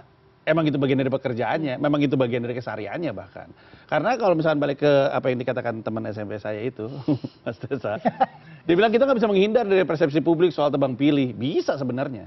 Emang persepsi publik kebentuknya dari mana? Kalau bukan dari hal-hal yang mereka lihat terjadi setiap hari gitu. Dan mungkin bukan cuma KPK doang, kejaksaan juga. Tapi kan Rakyat kan membentuk opini dari hal-hal yang mereka lihat. Ya kalau misalnya nggak mau rakyat punya opini bahwa ada tebang pilih, ya jangan tebang pilih. Anda melihat juga ya, Anda merasa ada tebang pilih ya? Semua juga bisa ngelihat itu, semua juga bisa menilai itu. Yang tadi Nana bilang soal lawan-lawan politik jadi diusut, yang lain enggak, itu kan bagian tebang pilih. Dan itu terlalu mudah untuk dinilai sama masyarakat. Kan kita tahu apa yang baru aja terjadi. Kita tahu siapa ada di kubu mana, atau siapa dipersepsikan ada di kubu mana. Dan masyarakat akhirnya jadi punya opini tersebut karena itu terjadi berkali-kali gitu. Ya udah, kalau nggak pengen itu terjadi, ya jangan lakukan itu. Saya kasih clue sederhana, nah. KPK itu 1 tahun belakangan dibiarkan kosong, hanya 4. Ya. Okay? Jadi nggak bisa voting. Nggak bisa voting. Iya. Yang terjadi selalu adalah 2 sama. Iya. Dan 2 sama itu sebenarnya kita tahu ada juga kaitan ketika Pak Jokowi pindah ke mendukung ke kubu sebelah, itu kan kemudian terjadi pengkubuan baru itu yang 2 sama itu. Konyolnya KPK yang ini harus dikasih catatan keras. Pengambilan keputusan harusnya komisioner, dibiarkan kosong sehingga 2 sama. Lalu yang ambil keputusan adalah direktur. Direktur Ketika penyidikan yang kasih pendapat terakhir direktur penyidikan. Jadilah gagal. Ketika kasus gratifikasi yang ambil terakhir adalah Pak Pahala. Jadilah gagal. Yang gitu-gitu itu kebodohan menurut saya. Masa kemudian komisioner ada dialah yang namanya komisi ya. Kalau saya panjang teorinya nih ya. Komisi yang namanya lembaga negara independen. Kenapa diberi nama komisi? Karena dia multi member head dan sifatnya itu ada di komisioner. Jadi nggak bisa digantikan atau dipresentasikan oleh. Kok kemudian pengambilan keputusan akhir adanya di jabatan di luar komisioner. Rumit berarti. Nah, itu menurut saya kebodohan dalam tanda kutip ya, yang direproduksi terus. Dan terjadilah, makanya hampir semua kasus besar belakangan itu pengkubuannya itu 2 sama deadlock, dan akhirnya diambil di luar. Dan konyolnya tidak kunjung diisi. Dibiarkan kosong 1 tahun. Berarti ada semacam gerakan politik yang membiarkan itu kosong. Komisi 3 nggak nanya itu. Itu kan menang harusnya nanya, Bung Jamil harus tanya. Kenapa sengaja dibiarkan kosong? Apakah ada memang gerakan politik? Saya ingin tanya nanti ke teman-teman mahasiswa ya. Tanggapan mereka gimana? Apakah mereka masih punya harapan atau mereka udah hopeless juga terhadap pemberantasan korupsi kita? Tapi kita harus jeda terlebih dahulu. Jangan kemana-mana, tetap bersama kami di Political Show.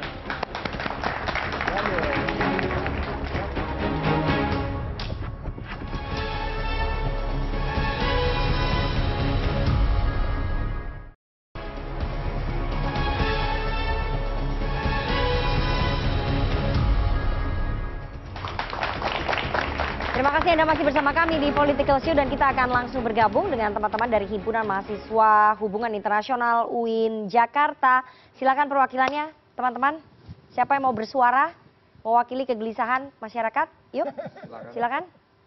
Oke, sebelumnya perkenalkan saya Ahmad Hafiz dari HI UIN Syarif Hidayatullah Jakarta. Sebelumnya ingin bertanya secara spesifik kepada Bapak.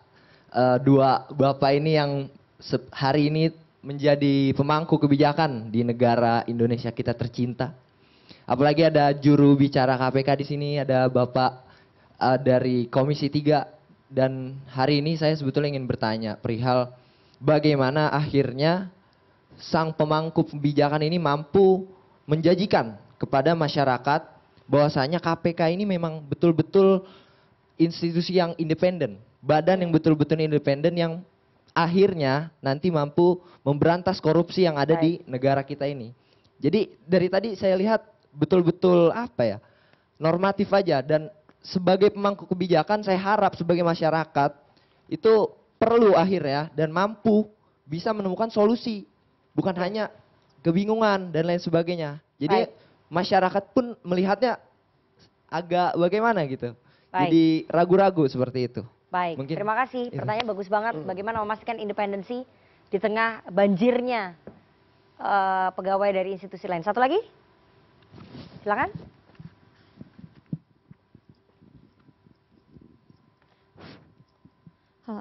Perkenalkan, nama saya Aida Fitri dari Hubungan Internasional UIN Syarif Hidayatullah Jakarta. Sebelumnya saya izin bertanya, menurut saya penangkapan pelaku kasus korupsi ini hanya dagelan. Mengapa? Karena seringkali para koruptor ini divonis 4 tahun penjara, padahal yang mereka lakukan itu banyak Besar. merugikan Berat. negara. Berat, ya. Negara, Dengan gitu ya. kasus miliaran hingga triliunan. Oke. Kayak itu. Sedangkan jika ada rakyat kecil itu yang hanya mencuri ayam itu bisa divonis dengan tumpul ke dengan hukuman yang sama. Tumpul ke atas, tajam ke bawah. Ya. Ya. Oke, pertanyaannya. Jadi pertanyaan saya, apakah para KPK dan para hakim ini serius dalam menangani kasus korupsi ini, terutama dalam menangani dalam pemberian hukuman Oke, yang baik. diberikan oleh para KPK dan para hakim? Terima kasih. Ya, soal independensi dulu ini menarik sekali ya, bahwa tadi kita juga udah bahas bahwa ketika KPK diisi oleh para pegawai yang berasal dari institusi lain, tentu saja independensinya kemudian menjadi dipertanyakan gitu, Mas Tessa. Ya, saya tetap memiliki pandangan sampai dengan saat ini KPK tetap menjalankan tugas sesuai tugas dan fungsi dan tidak terganggu pengaruh dari luar. Itu keyakinan saya. Saya tidak bisa berbicara satu persatu ya, karena isi kepala orang kan masing-masing kan. Bisa mengusut kasus di institusi asalnya? Ya, kalau memang ada kasus memungkinkan, tetapi memang kita memiliki MOU apabila ada penanganan perkara itu bisa dilakukan masing-masing. Nah, ini tinggal tergantung pembicaraan di antar pimpinan lembaga. Karena kita juga tidak ingin mengganggu prosesnya. Itu yang pertama. Yang kedua, terkait mengenai masalah putusan itu, tentunya KPK hanya memiliki kewenangan sampai dengan tahapan penuntutan dan dakwaan saja. Bagaimana lembaga yudikatif dalam hal ini hakim memutuskan itu perlu adanya, saya tidak mau mengatakan pengawasan ya, perlu adanya perbaikan ke depan sehingga para hakim ini juga mungkin nanti Bang Uceng, teman-teman dari koalisi masyarakat sipil juga bisa mendorong agar putusan ini bisa lebih berpihak kepada masyarakat. Saya pikir begitu. Karena apa? Karena putusan rendah itu pun juga merugikan kita yang bekerja. Kita udah capek-capek menyidik, menuntut, tetapi putusnya rendah gitu. Oke, Bang Nasir, soal independensi, jadi masyarakat, mahasiswa merasa bahwa tidak independen begitu ya, kurang independen. Ya, jadi sebenarnya kan idealnya independensi itu dia tidak didikte ya oleh kekuasaan. Anda lakukan ini, Anda jangan lakukan itu. Jadi meskipun undang-undang itu memasukkan KPK dalam rumpun eksekutif misalnya, tapi kita harapkan semua orang yang ada di KPK itu, ya mulai dari komisioner sampai yang ke bawah, itu benar-benar independen. Nah, dalam pandangan saya, independen itu dia tidak didikte gitu loh, ya. Bukan dia ke sana kemari, ya, bukan soal dia misalnya berafiliasi ke sana kemari, tapi dia tidak didikte. Kemampuan dia tidak didikte itulah ya yang sangat dibutuhkan. Jadi meskipun dia akrab dengan si A, akrab dengan si B, tapi dia tidak bisa didikte ketika dia melakukan proses penegakan hukum. Itu yang kita butuhkan hari ini. Tapi kan kita ada kultur yang kadang-kadang belum bisa kita selesaikan kultur itu, ya. Ya kultur ya pakai gitu kan, kemudian hormat dengan pimpinan, ya, kemudian dengan pimpinan kita patuh macam-macam. Nah, kultur-kultur ini yang hari ini masih membayangi ya penegakan hukum kita. Nah, karena itu independensi itu ya ketika memang dia tidak bisa ditarik-tarik. Nah, jadi ketika misalnya ada tim seleksi begitu ya. Nah, di tim seleksi itulah seharusnya kemudian disaring benar-benar saringan yang bagus.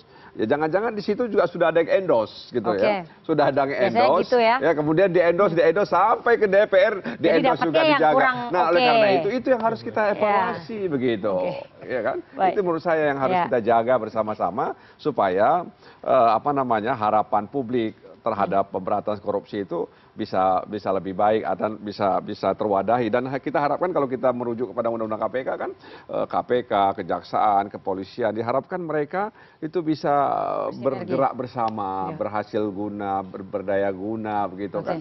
Sehingga mereka tetap merujuk kepada kewenangan masing-masing dan menghormati hak asasi manusia. Baik, Pak Saud. soal independensi itu lagi-lagi ditekankan ya. Saya ingin tanya ya, independensi dengan political will itu kan beriringan itu. Iya, persoalannya kembali lagi kan gini ya, kita harus pahami lagi bahwa kita dapat angka 34 itu kan sebenarnya ada, selalu di banyak tempat saya katakan ada 9 lembaga yang menilai.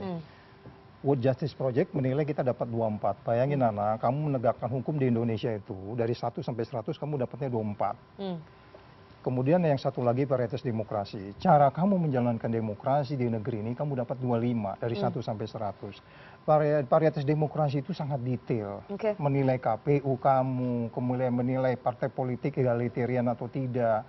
Terus kemudian bagaimana prinsip-prinsip apa namanya yang disebut sebagai demokrasi dan terusnya. Dan kemudian ada World Economic Forum segala macam. Itu ketemulah angka di rata-rata itu kemudian angka itu 34. Jadi kalau kamu tanya tadi itu bagaimana sebenarnya kita bisa sama-sama, karena di sana kan cara TNI bekerja, cara polisi bekerja, cara hakim bekerja. Tadi kan ditanyakan soal hakim bagaimana itu dinilai semuanya. Ketemulah angka itu. Jadi persoalannya kembali lagi, kalau kita memang mau menyasar, memang semuanya harus dibenarin sama-sama. Kita nggak bisa ngarapin KPK, atau mengharapin UGM, atau mengharapin Komisi 3. Nah ini kembali lagi, pertanyaan berikutnya yang terakhir itu adalah political will itu pun, kalau hanya di statement-statement saja, kita akan gagal total. Itu janji yang sudah dikeluarkan di presiden sebelumnya, tentang dia mau kasih uang sekian. Jadi ini political will-nya Pak Prabowo harus betul-betul tapi benar-benar konkretnya ya? Per hari ini kita masih punya harapan. Walaupun kita sedikit helpless kalau lihat kondisi yang ada kita lihat sekarang ini. Tinggal masalahnya, persoalannya adalah bagaimana kita membawa satu-satu variabel itu kita pecahkan. Soal hakim tadi itu ada disparitas putusan yang jauh juga. Untuk pasal yang sama kadang-kadang itu berbeda. Gitu. Nah, itu standar-standarnya juga perlu diperbaiki. Gitu. Soal political will jangan omon-omon saja, harus konkret. Mas Uceng, Anda melihat dengan cita-citanya Pak Prabowo, kira-kira ke depan akan ada tindakan yang lebih konkret nggak di era pemerintahnya Pak Prabowo? Sebelum masuk situ ada satu hal, independensi itu theoretically ada 3. Independensi fungsi, independensi institusi, dan independensi birokrasi. Itu harus ada. Kalau misalnya kita katakan independensi institusi itu enggak apa-apa eksekutif yang penting independen, apa bedanya KPK sama kejaksaan? Apa bedanya KPK dengan kepolisian? Siapa bilang kejaksaan dan kepolisian tidak independen? Mereka juga independen dalam menjalankan fungsi, mereka wajib independen walaupun di bawah pemerintah. Itu sebabnya sejarahnya, bukan cuma kita, dunia ya. Ketika dunia pertama kali mempraktekkan yang namanya lembaga negara independen, dia diindependenkan dari eksekutif. Karena apa? Karena dia memang mau diindependenkan secara fungsi, institusi, dan birokrasi. Bodohnya kita sudah tarik dia independen ketiganya, tiba-tiba kita tarik balik lagi. Dengan menyamakan lagi kepada kejaksaan dan kepolisian yang ya hanya dalam menjalankan tugas saja dia independen.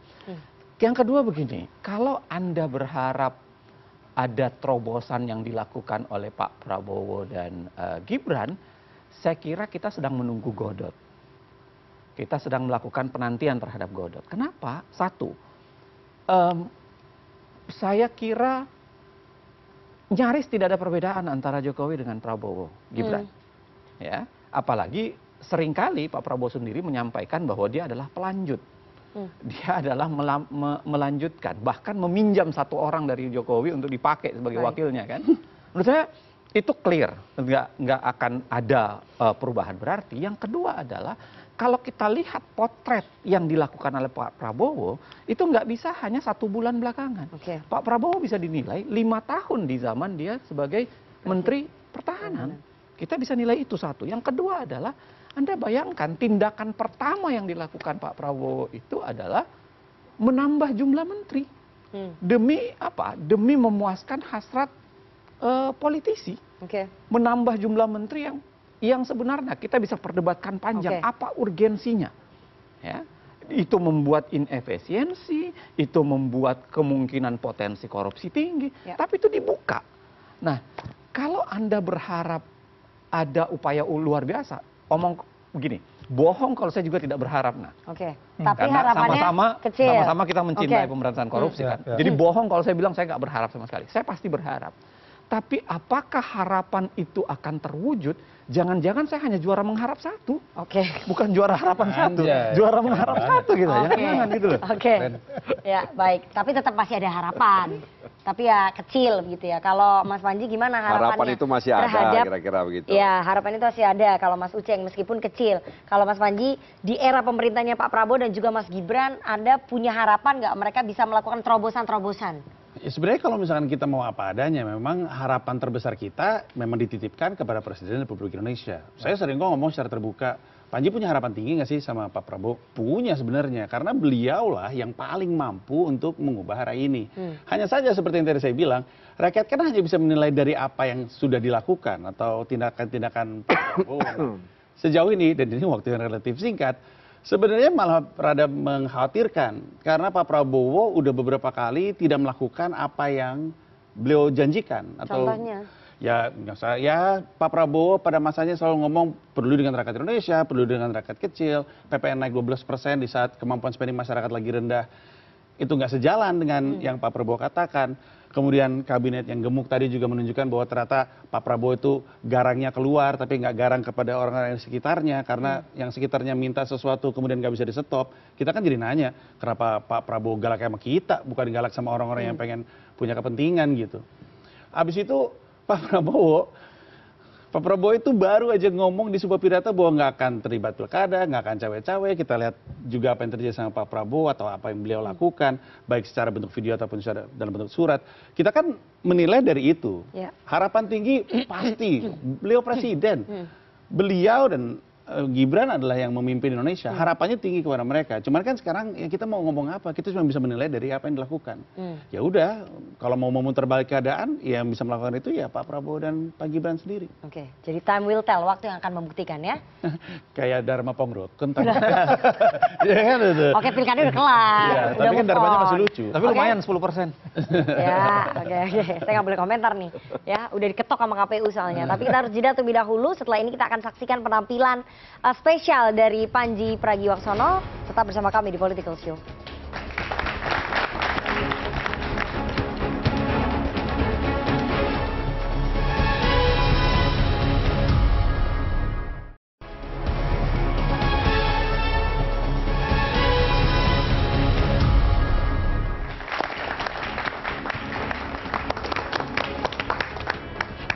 Ya banyak orang suka bertanya kenapa Panji senang banget sih ngomongin politik di stand up-nya, kenapa terus-terusan ngomongin politik di stand up-nya. Ya, jawabannya karena politiknya lucu. Makanya saya bahas, sama juga pelawak ya kalau lucu ya saya bahas, kalau ngapain saya bahas ya jangan lucu. Dan kadang-kadang Presiden Republik Indonesia, Wakil Presiden Republik Indonesia jadi pembahasan saya, termasuk Gibran Raka Buming Raka. Saya selalu ditanya, kenapa sih Panji selalu ngebahas Gibran jadi presiden? Emang Gibran nggak boleh jadi presiden? Boleh, boleh jadi presiden, tapi nunggu aja. Kenapa harus buru-buru ngubah aturan? Ulang tahun aja beberapa kali lagi, terus juga nyampe ke umur yang sesuai. Cuman kenapa mesti buru-buru? Tapi kayaknya anaknya Pak Jokowi ini emang nggak ngerti kata nunggu deh. Kaisang aja baru beberapa hari masuk partai udah langsung jadi ketua umum partai. Apa itu nunggu? Nggak ngerti mereka. Anak-anak Pak Jokowi kalau naik kendaraan, ngeliat ke pinggir jalan, segitu ada orang-orang berdiri di pinggir jalan, dia nanya sama stafnya, itu orang-orang pada berdiri di pinggir jalan pada ngapain? Oh itu lagi nunggu angkot Pak. Apa itu? Kayak kendaraan umum tapi kecil. Bukan nunggu, apa itu nunggu? Saya nggak ngerti nunggu, apa itu nunggu? Anak-anak Pak Jokowi kalau belanja online, transaksi sukses, tiba-tiba di depan ada yang teriak, paket, udah nyampe. Nggak pakai nunggu, belanjanya langsung. Serba cepat, instan kalau anak Pak Jokowi. Dan inilah yang membuat saya jadi sering banget ngebahas politik. Termasuk juga Bapak Prabowo Gibran. Bapak Prabowo Subianto maksudnya. Masih kita ingat beliau pidato, masih bisa ditemukan juga videonya. Beliau pidato bilang, saya tidak akan ikut campur di pilkada. Saya nggak ikut cawe-cawe di pilkada. Saya yakin Pak Jokowi juga nggak akan cawe-cawe di pilkada. Waduh, Pak Jokowi udah bukan cawe-cawe lagi. Saya baru tahu kalau Pak Jokowi J-nya tuh just tip, saya baru tahu tuh. Lihat nggak videonya? Saya titip Denpasar, saya titip Makassar, saya titip Blora, Kedungombo, titip aja semuanya. Semuanya dititipin. Ternyata Pak Jokowi J-nya just tip. O-nya, oh my God. Makanya saya bingung gitu. Terutama Presiden terpilih Prabowo Subianto. Yang Kemarin suratnya keluar di masa tenang. Di minggu tenang, surat ajakan untuk memilih salah satu paslon itu muncul. Saya pikir ngelasnya adalah itu tanda tangannya dipalsukan. Ternyata Riza Patria sendiri yang bilang, emang itu beliau, tapi kan itu dibuatnya pas masih masa kampanye. Lah, siapa yang mempertanyakan kapan dibikinnya? Yang kita pertanyakan kan kapan disuguhkannya. Nggak ada yang peduli itu dibikinnya kapan. Kecuali Pak Riza Patria lagi ngomongin masak opor. Nah itu kan ada santannya tuh. Itu kan bisa basi. Nah itu penting. Orang bernama Pak Riza Patria, saya makan opor buatan Bapak kok mulus-mulus ya. Oh itu buatan bulan lalu. Kenapa nggak dibilang dibuatnya kapan? Ya, kecuali opor. Nah ini ada lagi nih. Yang paling mengkhawatirkan itu adalah Pak Prabowo bikin video endorsement kepada calon kepala daerah di belakang berdirinya. Ya, kayak Takeshi Castle kayak ada raja, Pak. Ada pengawal di belakang. Lamaan dikit kipas-kipas yang ada di belakang. Gitu. Dan katanya nggak apa-apa, nggak melanggar aturan katanya. Karena dibuatnya hari Minggu katanya. Hari Minggu kan lagi nggak jadi presiden katanya. Itu lagi jadi ketua umum partai katanya. Ya ampun, emang hari Minggu mungkin Pak Prabowo nggak masuk kerja. Tapi kan jabatannya tetap Presiden Republik Indonesia. Masa hanya karena hari Minggu terus bisa lepas tangan sama tanggung jawab terhadap rakyat Indonesia? Kan nggak bisa. Kita nggak usah ngomongin Pak Prabowo deh. Kita ngomongin presiden pada umumnya deh. Masa iya weekend lepas tangan sama rakyat Indonesia? Misalnya negara kita diserang hari Minggu. Negara tetangga bilang, kita serang Indonesia yuk. Presidennya Minggu libur. Kita serang gitu kan. Kan bingung kita. Ada orang bilang, Pak Presiden, maaf mengganggu hari liburnya. Tapi kita diserang nih sama negara tetangga. Apa yang kita mesti lakukan? Masa Presiden ngomong, ya enggak tahu, nanya saya. Itu aja sedikit teaser dari saya. Kalau tertarik untuk ngomongin politik dalam bentuk stand up comedy, saya punya tour tahun depan, Mensrea, judul turnya, April sampai dengan Agustus. Penjualan tiketnya dibuka tanggal 10 Januari 2025, infonya di mensrea.id. Silakan Nana. Oke, tepuk tangan sekali lagi untuk Panji Pragiwaksono. Penampilannya keren banget. Terima kasih sudah datang jauh-jauh dari Amerika Serikat.